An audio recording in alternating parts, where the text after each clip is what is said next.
All right, hello and welcome to another episode of Hashtag Growth. I am Matt Bilotti, and I am super excited to have a guest today who a couple of weeks ago sent a message in Slack. DC sent a message in Slack and said, someone has to talk to this person on a podcast. They are amazing. And today I have Lauren Moores, who is the self-described data queen, and she currently is VP of Data Strategy and Sciences at Indigo. And I'm super excited to have her. Thanks for joining. Thanks for having me. I'm excited too. Yeah. So I was, reading a little bit about you. Lauren says she's got more than 20 years in data, technology, strategy, science, data creation in various information and tech industries, and even a PhD in economics from Brown, which is pretty cool, and has worked across a lot of different industries, building data teams and applying data to answer questions among your teams. And so maybe you just give a quick background on your journey and a little bit about Indigo for people that aren't familiar. Yeah, let me start with Indigo. So Indigo is the leader in beneficial agriculture. We started in 2014, and our mission is to help farmers sustainably feed the planet, right? And it all started with the science side, using microbials and the microbiome system to, like we did with human gut, apply it to the plant. Yeah. And since then, we've evolved into providing services and products to farmers to help them be more profitable and also to be more sustainable. I got to Indigo, luckily, through a colleague, former colleague that DC knows well. And I feel like, for me, in my journey, I chased the data, right? And I was working in microfinance at the time. New data in terms of credit and using mobile for making credit decisions, but not new technology or data in terms of creating analytics or whatnot. And I've always wanted to get involved with space data. I never thought I'd be involved in agriculture, but yeah. It's been amazing. Yeah.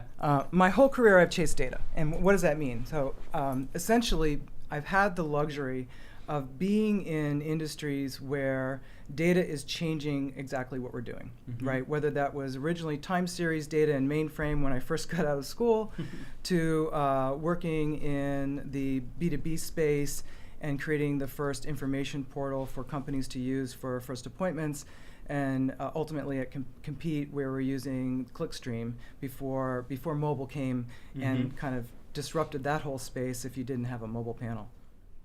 Yeah, so that's interesting. So you're chasing data, and I think the way that you describe looking for places and problems where data is fundamentally changing the way that thing is being structured. What is that like? I guess that looks like agriculture. That looks like maybe it's advertising technology. Yeah. It's finance technology, information services and content.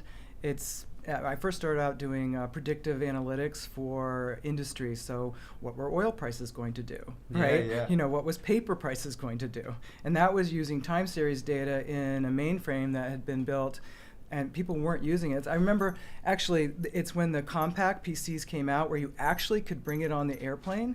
And I have a really good story about that. Yeah? My friend took the computer. She was going on a trip to visit a client. And the guy next to her said, "What is that? Your sewing machine?" Yeah. Now everyone takes their computer on the plane and just has to turn it off. And it's not as big as a suitcase. Yeah, exactly. That's funny. So you joined Indigo specifically because super interesting data set. You're working with satellite data. You're working with supply and demand data with the marketplace. Can you talk a little bit about how you're moving into a completely new industry? Yeah. How do you think about getting a footing, right? Like what does that look like? Is it the same exact systems that you had used before? Are you evolving a lot of those pieces in a new industry, new setting? Yeah, that's a really good question. I find that companies are in various states with their data, and usually it's siloed. right? Even if you come into a company that is been around for 5-10 years, if they're not specifically focused on creating a data foundation, then they might have things in non-digital form where they're stuck in somebody's hard drive, or maybe they are digital but they're not in a database for access. So I feel like at Indigo we had the data, we just didn't have access to it per se. Interesting. Right. Yep. In addition to we were building out our access to the field data through our agronomy team, working directly with our growers. So getting access to the field information, the crop management practices, which makes a huge difference for us to be able to provide analytics and crop management advice back through our agronomists. Yeah. Okay, so show up, the data's there. It's just all over the place. Like some of it. Some of it. And so you have different teams that are owning different parts of the data. It is the first move just trying to get it all in one place. Like, what does that even look like when you move into a new company and you're just, all right, you're in charge of data now, right? Like, where do you go from here? Ultimately, it's picking off the things that you need to pick off to solve the problems right at hand, right? As much as you need to build the foundation, it's that classic issue where, oh, wait, we have to build this product and it's due in 3 weeks. Oh, but I need to build the foundation and otherwise there's going to be tech debt. What do I do? And I don't have enough resources to actually take a team and say, hey, you handle tech debt or build the foundation, and you build the new products because we need to push something out. You're constantly making compromises, and I'd say that the last year we've made progress, and we have a data platform now, which is amazing, and it's actually being run by a former colleague who has been able to bring together everything that we were trying to build out previous to his and the team build out, where we were still dealing with siloed data, right? I mean, if I have to deliver something, then I'm going to figure out how to get the data as quick as possible. It might not be in the most accessible form for everyone, but knowing that I can use it in terms of the data sciences team and the data, all the other teams within my department, that at least helps us push things out the door. Got it. So we're also just starting to build out a data team. So you've been with Indigo a little over a year now. Drift is just starting to build a data team. How do you think about how your team is structured? Is it in service to all the other, like, are your customers the other teams, or are you self-operating and then bringing that data to the teams to say, like, hey, here's how to help inform these decisions? Like, are you finding stuff on your own and bringing that out, or are people? I mean, or maybe it's probably both. It's both. Yeah. Right. It's definitely both. Particularly if we're trying to work on a model or build out different algorithms and analytics, then we realize, hey, we don't have this third-party data set, or hey, we need to ingest something that nobody else has thought about, then we're going to work on that in parallel to building out whatever product there is. At the same time is working with essential data engineering, architecture, right? And we also have a data science engineering that we work with that allows us to not have to focus on actually building out the foundation, but figuring out the requirements. So requirements are, I need to have access to USDA data, through Snowflake or whatever. Or I need to look at our field data by grower farm field. And so let's build out that taxonomy. And usually we do both. Not only are we clients, right, in terms of what we need from the rest of tech, but the rest of the companies are our client. And whatever they need, we need to figure out how to solve it. Sometimes I'm not going to solve it, but we'll figure out who does. Got it. Got it. And so how do you think about, so when you first joined, how many people were working on the data team? So it's a good question. There were 7 on my team, and they were data scientists-ish only. Okay. And there were a couple people dedicated on the Eng team to data. And since then, we've grown 5 times as a company. My team's grown 5 times. And we've also we created delineation between different groups. there was somebody in Memphis who was working on field data, but now they're part of my overall team, right? And we have a flow, so I like to think about it in terms of a data strategy team all the way down to data product. And essentially the whole focus is, how do we work together as a group to figure out what data solutions do we need in order to collect more data, or to make sure that people are getting what they need, down to what's the best way to surface that information, and how would we maybe derive our data science differently, or create actionable insights so that it can be shown in the data product side. In between all there is field solutions, which is all the field data coming in. So you think about all the machine data that comes off of 1 million plus fields that we have treated seed on. Plus we also get information from the non-treated seed. We have a data management team, which has to, you're not just looking at the commercial side and the field side, we're working also on all the R&D side. So all the genetic, genomes to phenotypes to everything that we need to figure out for as we move our microbials through we have a stage gate process, whether or not they're going to go to market or not. So all that has to be handled in data management, and then I also have an operations research team so that we can optimize our systems. Got it. So there's a lot of stuff to work on there. How do you think about, so you worked across a lot of different industries and built teams in all of those. When you show up to a place like Indigo and you're starting to build this data team, is there like a set of core like data principles that are consistent everywhere that you've worked, or does it really morph to the industry? Like, has it changed a lot, or are you seeing that there are a couple pieces that are just core to, no matter what, this is how a data team has to operate? Yeah, it's core. Right. I mean, and essentially, what do we have? Can we access it? Is it scalable? And what are we going to do with it? Right. All those things. And as you can imagine, each one of those is fraught with non-truth, or there's no ground truth, right? So what do we have? Oh wait, I didn't realize we had that. That's amazing. Is it accessible? Who's been using it? Okay, great. Or we built it. Not only is the data side, but then what are all the derived products that you built off the data? Let's make sure that whatever product that we're building or whatever models that we're building, that there is a consistent way of being able to reproduce that, and it's not just stuck in somebody's Excel spreadsheet that was 100 rows that was used to produce some sort of result. We need to make sure that we are consistent, we're robust, that we can always show exactly what we did, so that the whole transparency and the flow of where the data goes, like that's consistent no matter where I've been. Scale too. Where, okay, let's start off with, I'm going to start with MySQL. Oh, let me go to Redshift. Oh, none of this is working. It's going to take me overnight to pull any data that I need in order to answer the question. So it's really important, for me, and I've managed these teams before, but at Indigo I don't need to, which is wonderful, to have the core engineering to be able to scale out exactly what you need to do. So at what point, so Indigo is about 700 or so? 750. 750 people. At what point and I know that there's a lot of people out there wondering, like, do I need a data team? Is it time for us to start building this out, right?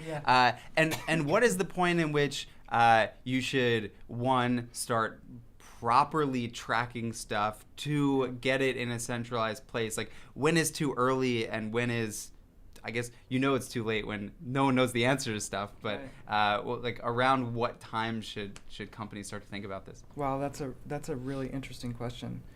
I feel like you need to have somebody on your team, even if you're 2 or 3 people, that understands data, right? They At any point. At any point, because you have to understand what's going to be used to run the business.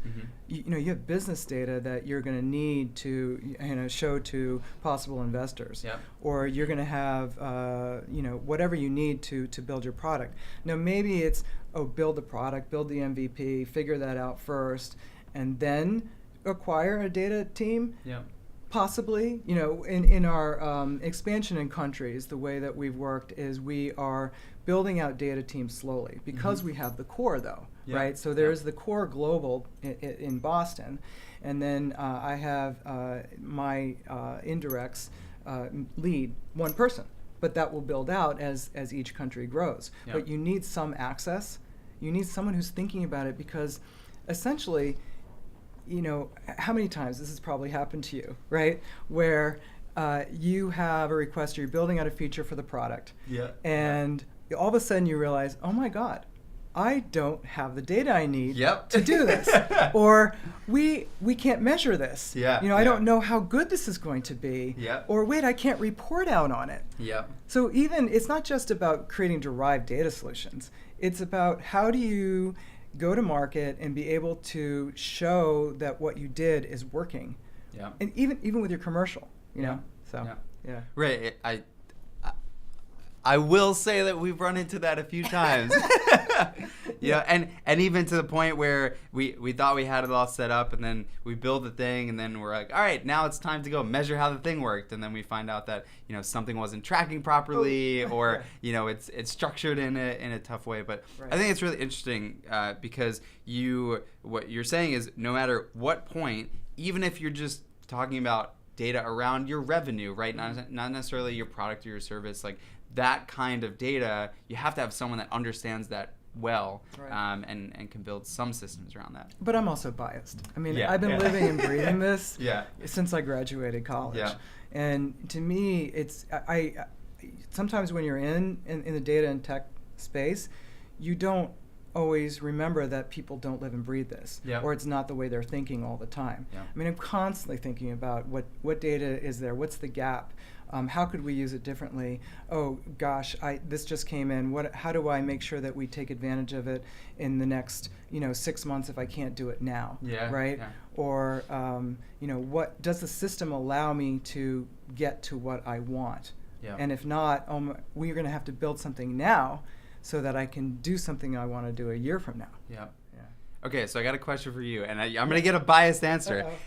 How far is going too far with data? Because I feel like some companies can wind up in this situation. They're like, we can't answer anything until we know exactly what's going on with the data, right? Like, how far is too far? There's two answers to that. Okay. You will never get 100% data, right? So you have to understand. Even you're never get 100% data. I've been life. chasing it. I'll never get 100%.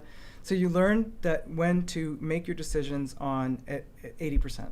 Sometimes you have to make a decision on 40%. You always have to think about what are you trying to answer, and how quickly do you need to do it. If your data decision is going to impact revenue or strategy, then you do as best as possible, and you're transparent as possible about what you have and what you don't have, right?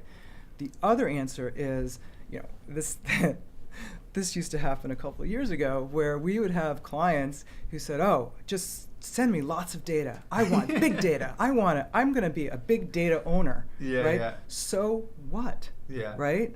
I'll have people say, well, we need to architect it so that we have all this data. Well, what are you going to use it for? Why are you Why are you collecting together? it? So if you have 1 trillion events, but you have no idea what they are, or what you might use or build features for, then it's useless. You need smart data. I always say that. You need smart data. I'd much rather have smart data and a smaller amount to be able to make decisions than just say, hey, dump everything in. So for instance, ad tech, really cool data in ad tech. I am thrilled with being able to spend a few years there, because the data and the speed and the decisioning that needed to happen just pushed in terms of the systems that had to be built and the algorithms that you need to build in order to respond. But people got caught up into just collecting everything.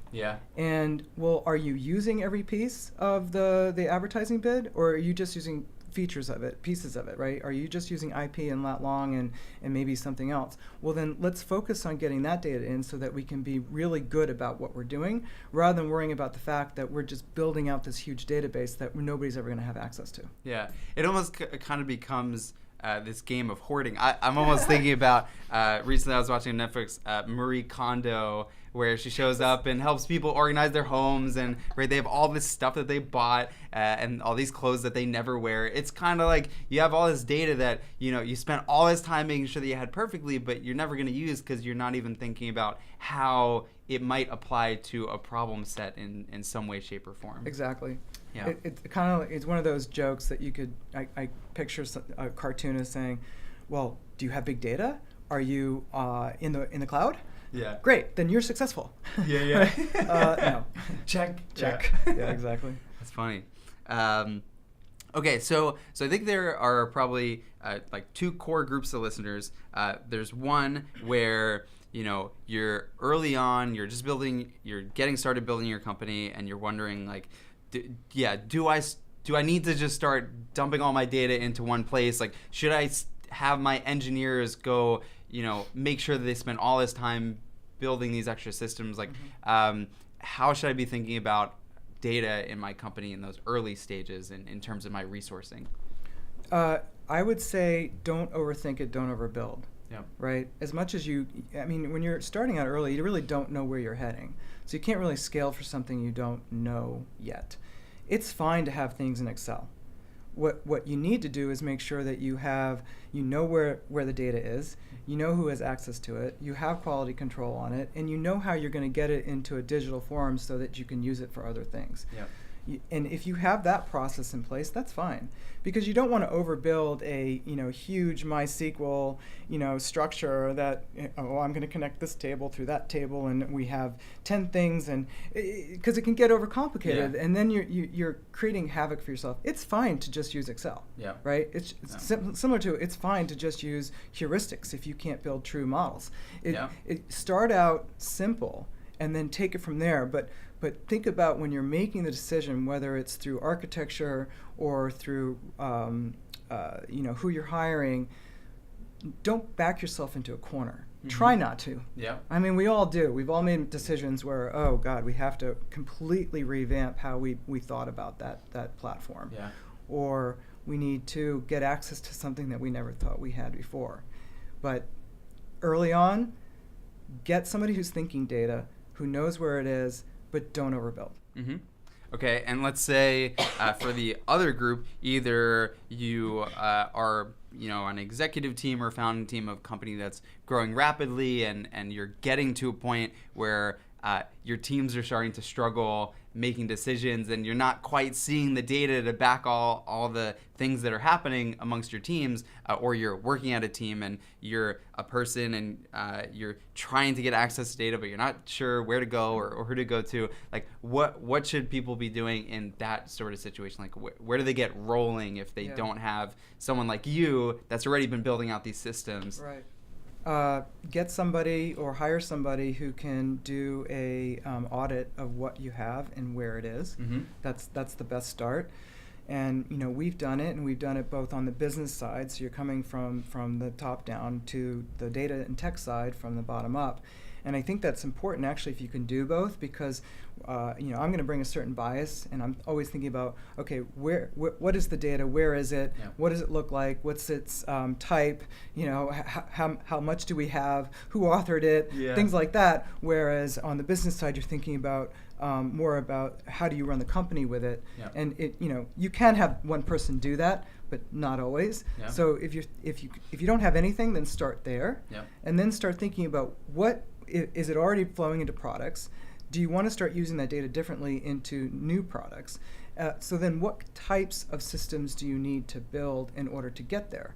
Now, depending on your industry, I've worked in industries or nonprofits specifically where you are using third party, right? You're using third-party data platform. You send them the data. They manage it for you. They send back reporting, whatnot. Sometimes that's what you have to do. Yeah. I mean, I hate that because I want to have access to my data right away. To control it. Right? Yep. And AWS makes it really easy to have a data system, right? And have access to your data wherever you are. Or Google, right? Any one of those, and there's other proprietary systems that are definitely worth buying, but it's easy to set up a data system. It's hard to know what you need to do with it if you don't understand your business. Mm-hmm. Also, it's hard to know how to scale if you really don't know what you're going to be doing 5 years from now. Yeah. Although none of us know what we're doing 5 years from now. Yeah. So it's really about, all right, and I'm always thinking, can I do what I need to do 12 months, Yep. And then continually, every day that changes. Yeah. It's like, can I do what I need to do? Yeah. And sometimes like, no, I can't, I don't have access to that, and we have to build something, or, hey, paper works, right? And if we have to bring paper in and digest paper and translate it in order to use it, then we're going to do it. Mm-hmm. And so you're almost not only trying to figure out what are the questions that you're answering now, but having some anticipation of what are we going to be answering in 6 months, and as we're answering this question now, how do we make sure that it is then accessible again 6 months from now, 12 months from now? Absolutely. Yeah. Great. Well, Lauren, thank you so much for coming by. When DC said we had to talk to Lauren, it was definitely no joke. So thanks for coming. Really appreciate it. Thanks for inviting me. It was great. Yeah. Yeah. Thanks. Cool. Man. All right. Well, I'll catch you next time. Thanks for listening to #growth. And if you have any questions, feedback, anything like that, my email is just matt@drift.com. Feel free to send a note. I'd love to hear from you. And I will talk to you next time. Bye.